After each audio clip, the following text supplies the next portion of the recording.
তোমাকে কলমা ছেড়ে দিতে হবে রে সুমাইয়া। বলে না, আমি কলমা ছাড়বো না।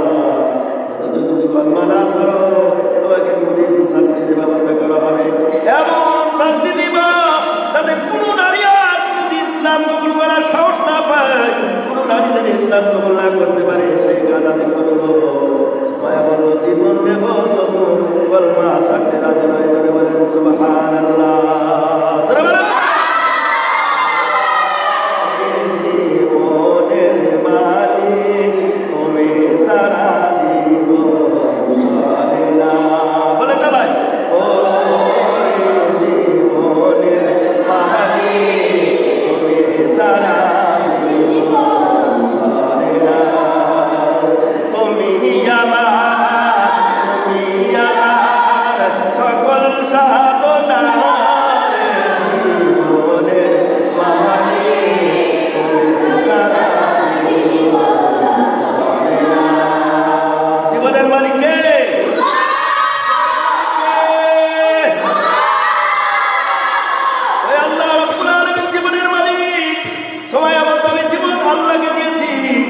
আমি তোমাকে তোমার জন্য তুমি যে প্রস্তাব দিয়েছো ওই প্রস্তাবে আমি ভয় পাই না।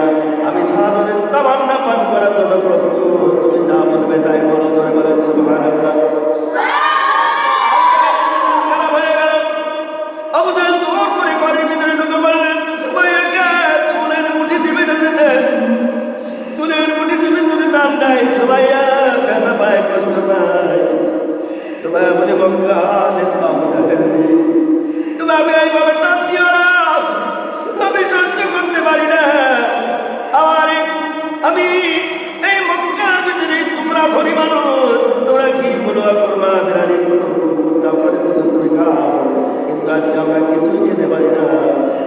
3 দিন ওরা হারে আছি, 3 দিন না খাবো তাই আমার বাড়িতে খাবার নেই।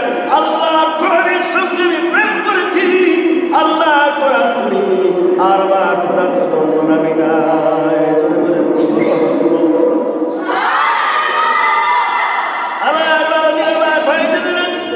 আপনি যান সুমাইয়ার জন্য